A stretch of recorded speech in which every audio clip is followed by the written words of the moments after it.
Talking today to Mr. Oleksandr Shulga. He's a researcher and expert in sociology, media analysis, and Russian studies. Thank you so much for joining me today, Mr. Shulga. Thank you for having me. On Sunday, the Republic of Moldova will have a crucial election, possibly the most important election in its post-1991 history.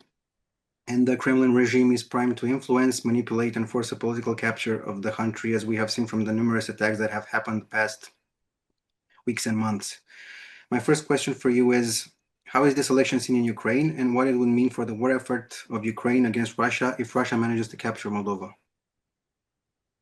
Yeah, these elections are, I agree, totally agree, they're crucial, and they, of course, are just one part of the whole efforts, overall efforts of Russia.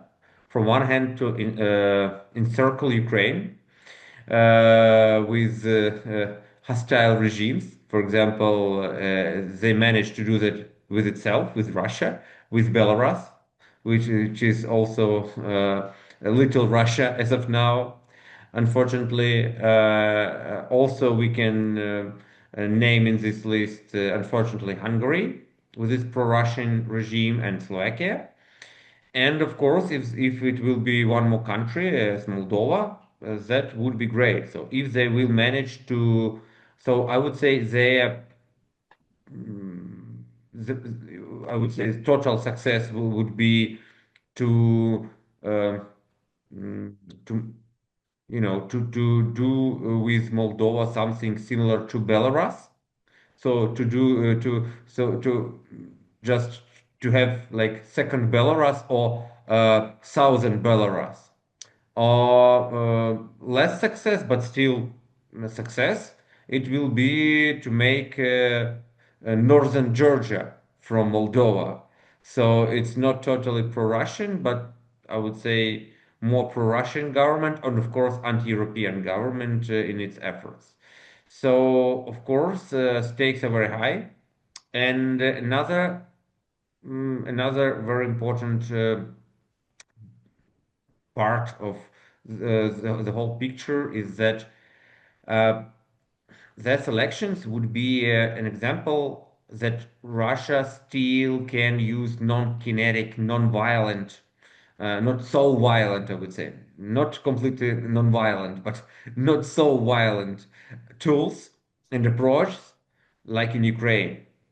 So if they will manage to use the hybrid, so famous, well-known hybrid methods of influencing elections and socio-political life of, first of all, post-Soviet countries, it would be very important, especially as we experience this Russian-Azerbaijan crisis, and it clearly shows that Russia is weakening and weakening, and the most important reason for that is Russian-Ukraine war. So it is both important for pure dominance and also for demonstration, first for post-Soviet countries, that Russia still got it, still can influence them with non-kinetic, mostly non-kinetic means. And of course, I would say it will be also demonstration that Russia can learn its language, its lessons, and that Kremlin understands that uh, 1 day or 2 days of war cost way more than few months of disinformation campaign and hundreds of millions of euros, as we see it in Moldova. From your knowledge and your analyses of the Moldovan political um, medium, what are your expectations? What do you think are the chances for the pro-Russians to actually win in Moldova? Because we've seen polls that now place President Maya Sandu's political party at around 20%. So, what do you think are the chances for the pro-Russians to actually manage to form a government? Because that is more complicated than actually winning the election. I think that risk is very high. And let's recall presidential elections and of course, the most important first round of presidential elections, which was combined with referendum, and it was so risky if we are talking from the European perspective, and this margin was so narrow that I think we will face the same scenario, that it will be very stressful and risky situation. And I think that here risks are even higher, because it's not about to have a total victory. It's about to have tools just to slow down Moldova, to slow its pace, and to do everything not to let this uh, this pace going, and this accession be foreseeable for the next generation. So as we experienced it in Georgia.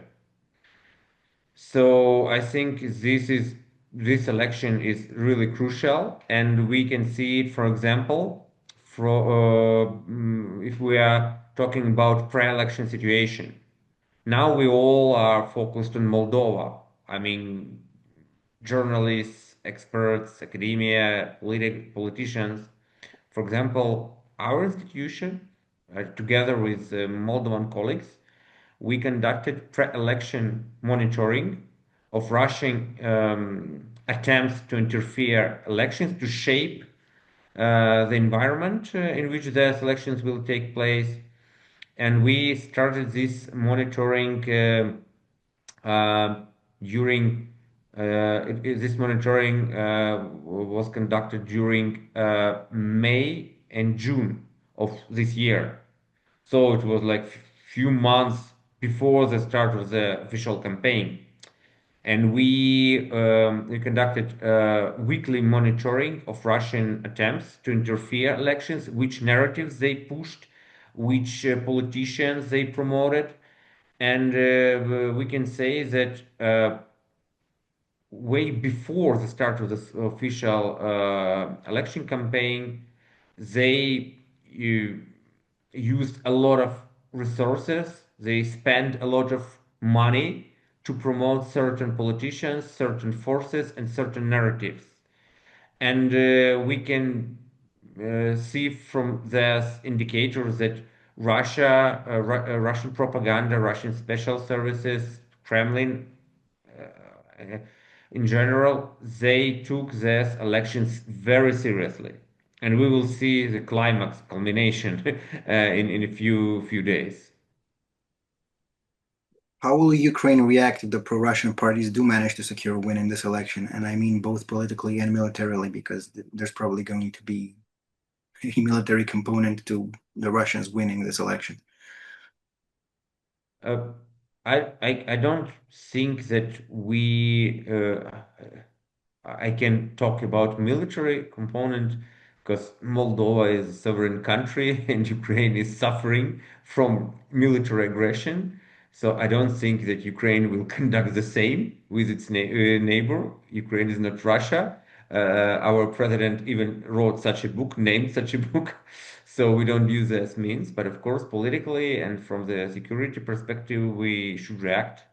As I have already said, that Russia tries to encircle Ukraine with hostile pro-Russian governments. And of course, we take into account this scenario. Let's recall the same efforts during Moldovan elections, presidential elections. Let's recall the same efforts during Romanian presidential elections. During all these campaigns, we can see certain similarities. Of course, Romania and Moldova, they're not the same, but because first of all, Romania is in European Union and Moldova still is not a member. Uh, but certain approaches are very similar, and of course very similar when we're talking about the whole post-Soviet country, post-Soviet space.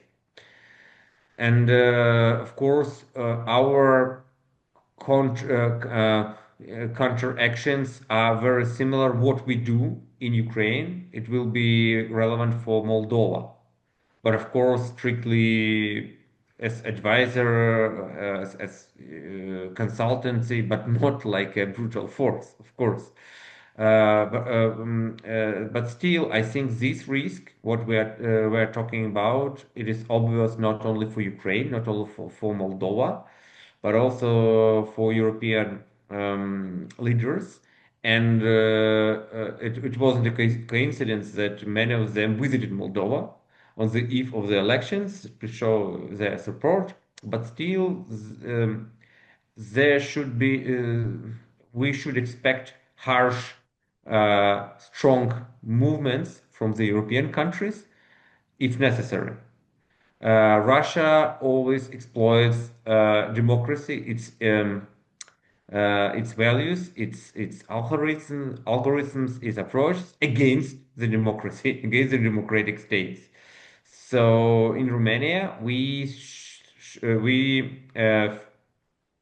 saw how it can be counteracted, maybe very in a very harsh way, but if it will be necessary, Moldova shouldn't hesitate to do similar to conduct similar steps, especially if there are evidence of semi-violent scenarios. For example, those which were intended to be like a semi or quasi Maidan. So Russia, as we can see from this evidence, that some of Russians trained in Serbia or other countries, they were preparing for these violent actions, and they intended to be like some kind of second Maidan or Moldovan Maidan. So I think in this case, law enforcement should act accordingly. Before, when I asked about the military component, I was referring actually more to Russia using Transnistria as a spot for another operation against Ukraine. So this ties into the next question. If a regime change in Moldova would impact Ukraine militarily in this sense, in the sense that those contingents that occupy currently Transnistria, the Russian contingents, if they will be a problem for Ukraine militarily. Yeah, if as far as Transnistria is concerned, of course, this problem should be solved. I don't think there will be in the foreseeable future the same possibility to deal with this problem. And of course, it's not something that we can afford just to leave and just let's see what it will be. I think Ukraine is ready to solve this problem, but again, as I have already said, Moldova is a sovereign country, and Ukraine always respects its neighbors' sovereignty and its borders. So it it must be dealt with only uh, with Moldova, with its approval, with its support, with its help. But I'm confident that it is time to deal with this problem, with this enclave. It's one of the golden standards of Russia, how to intimidate, how to influence its neighbors.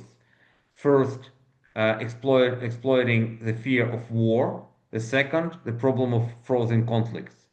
Moldova, as well as Ukraine, understand this fully. We experienced it for decades.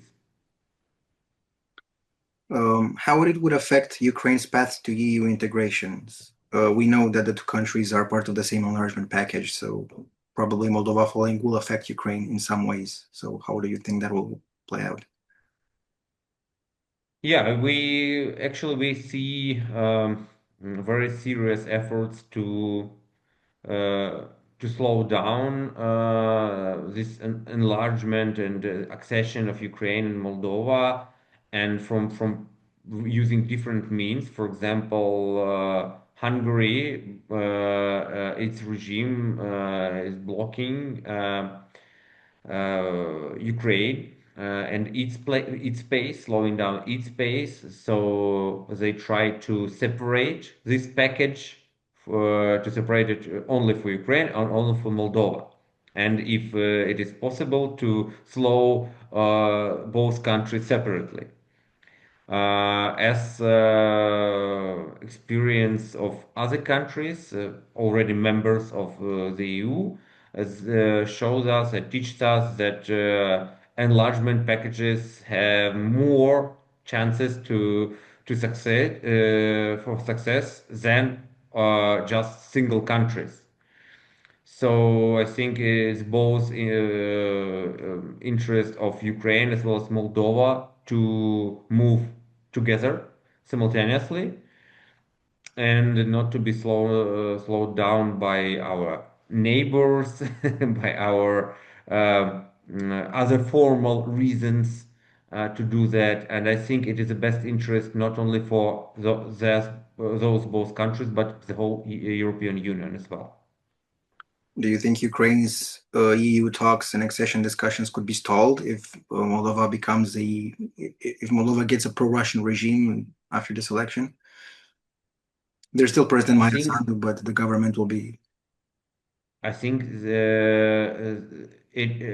they will try. They will try to slow down if necessary, if it is possible, both countries. If not, then or each country separately, as I have already said. So I think the stakes are so high that Kremlin they don't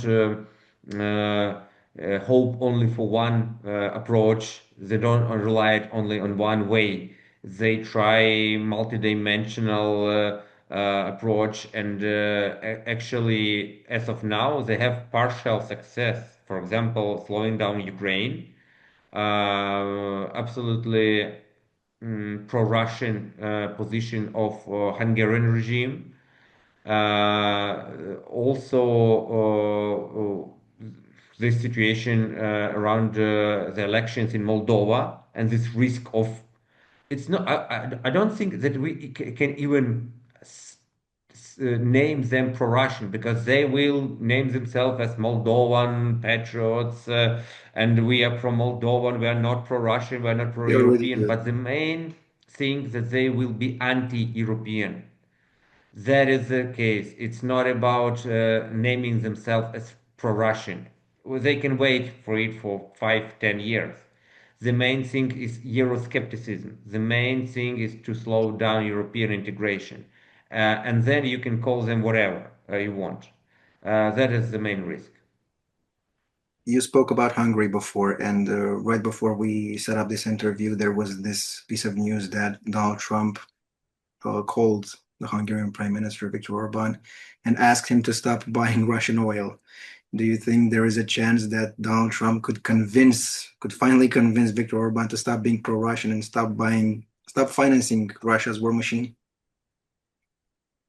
I think if Donald Trump will succeed in this endeavor, then no one will succeed. And I think that even those who were so optimistic and tried to convince all that Hungarian prime minister isn't pro-Russian, totally pro-Russian, or maybe corrupted pro-Russian politician, but he's pro-Hungarian and a strong leader with his own position. They also won't have any further arguments. Because if even Donald Trump can do that, then we can assume that Viktor Orban has, very mysterious, very strange arguments to do what he does all these months or even years. So against all the reasons, against all the mm, I would say, common approach of the European colleagues, he does something which cannot be named else that pro-Russian policy, not pro-Hungarian, not pro-European, but pro-Russian. It hasn't any other rational explanation that he's dependent somehow on Russia, and it is not good not only for the European Union, not for Ukraine, nor for Moldova, but also for Hungary as a country. Staying on the topic of Donald Trump, we've recently seen a sort of a change of heart from the American president about a possibility of Ukraine recovering all of her territory in that recent Truth Social post. What do you think is the president's end game, and if you think there's any hidden message? Because we've seen, for example, Donald Tusk's declaration, I think a few hours ago, who said that Trump is practically trying to abandon Ukraine into Europe's arms and to let Europe just shoulder all the effort. Perhaps to go with Putin. What do you think is the hidden meaning behind that message? First of all, we in Ukraine we don't have this optimism or pessimism anymore. It is quite stressful, you know, to take seriously all the statements that Trump shares with us every day or every few days. We cannot perceive them literally, but I totally agree with Donald Tusk that it is clearly a declaration of his effort, I mean Trump's effort to give this burden to Europe, solely to Europe. He combined it with optimism. Yeah, Ukraine can restore its territorial integrity. Why not? And even going further to Russian, maybe territory, Russian recognized territory. But without us. Please do it with Europe. Do it yourself. We can even sell you weapons, guns, etc. But do it yourself. And I think here's it's just another declaration of Trump's policy, and it can be combined that he said that he can stop the war, that Putin let him down, etc., etc. But the bottom line that everything what Ukraine should do to restore European international law, its territorial integrity, it should be done either by Ukraine itself or by Ukraine and the European Union, but without the US. And I think it's his policy, it's his way of communication, not only with Ukraine, with European Union, with Russia, but also with his population, with his core voters. That everything I do is to make money for you, my voters, and all other burdens, obligations, which for which, for example, Biden is responsible, I will let them go. You won't pay for that anymore. And it's also not only about international policy, it's about inner policy. And let's remember the main thing. They have elections also, elections in 2026. So he also, I think he's already thinking about this issue. Do you think in some way that that could be a message to Putin as well, that maybe he wants Putin to think that he should do something before, I don't know, Trump goes even further with helping Ukraine or something? Is that maybe a threat to Putin because he said a lot of things about Russia, how it's weak, how it hasn't been able to finish the war in a week, and something like that? Uh, Today is 25th of September. Like in a few months, it will be 1 year as he entered the White House for the second time, and all his deadlines are far behind us, and nothing happened.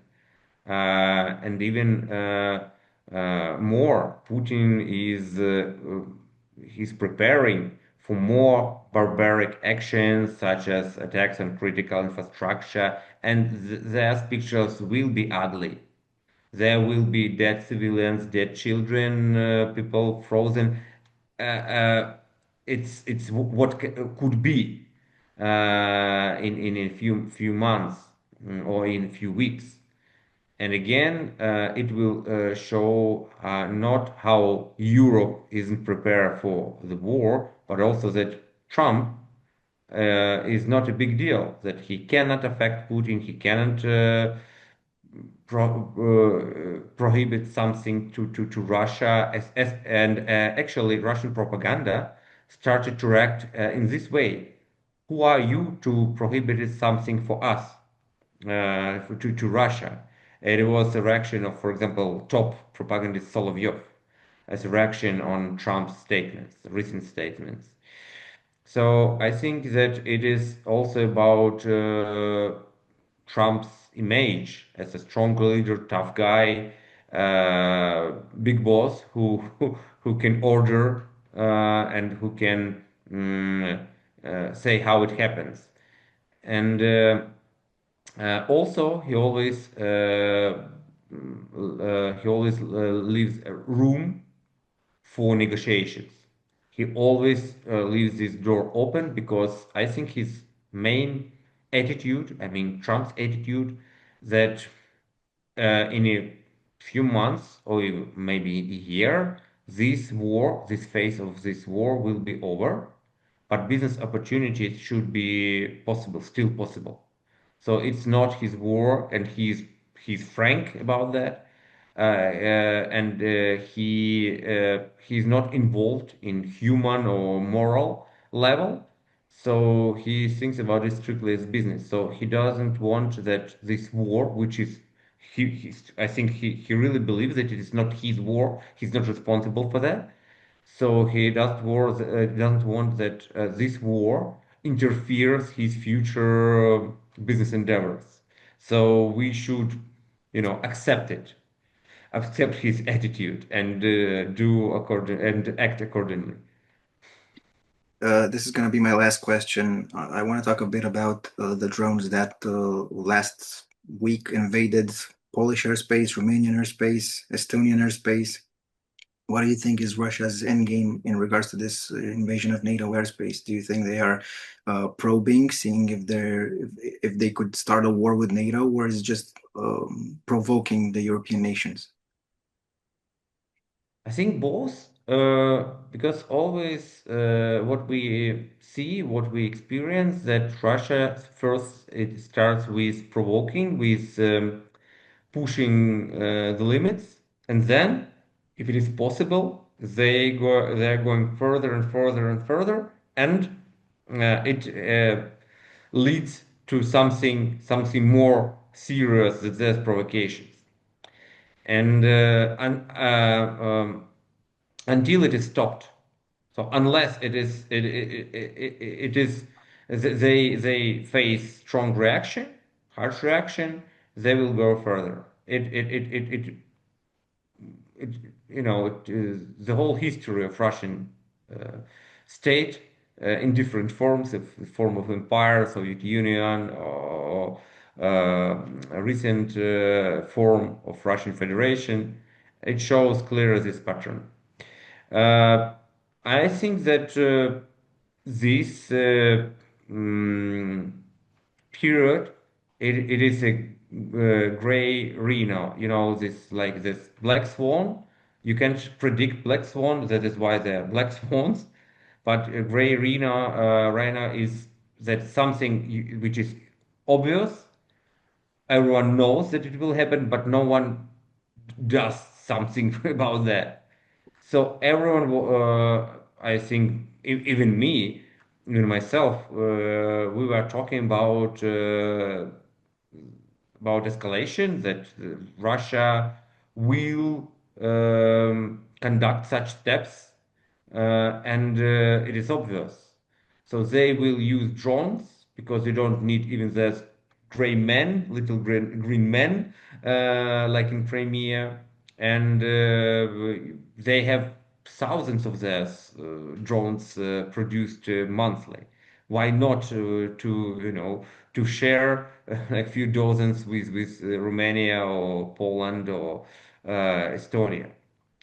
And no one was doing about it. And these events clearly showed that Europe is not prepared, because using super expensive jets and super expensive missiles to counter this, okay, $10,000 drones, it is ridiculous. And of course, but I think the ultimate goal was to show that NATO has only one article, four, and it doesn't have a fifth article. And even if it will be fifth article, it will be something very similar to the fourth article. It will be talks, deep concerns, but no real response. And by those actions, I think they will use more and more indirect actions, indirect provocations, to show clearly that NATO doesn't work. You won't be defended by NATO, and if you won't be defended by NATO, you have only one option: to negotiate with us, to have our protection. We are the only country who can protect you. So let's deal with us directly, like in bilateral nature, bilateral base, and not like with this, uh, unclear treaty of collective defense. So I think it is very clear intention of Russia. It was obvious that they will start doing that, and now it is, I would say, ball on the field of European Union, and it is also obvious what NATO countries should do. But if they will dare to do that, that is the question.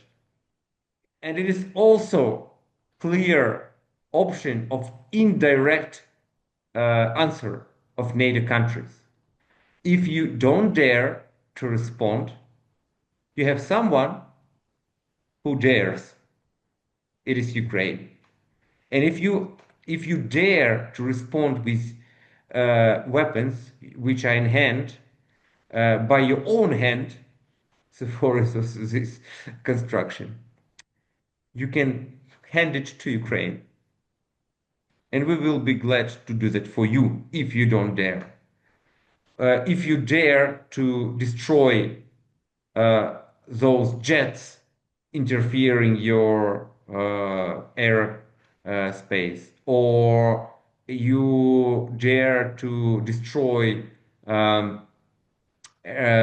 some sites where it is stored, I mean drones, etc. We have so many professionals in Ukraine who dare to do that. So don't hesitate to use their help.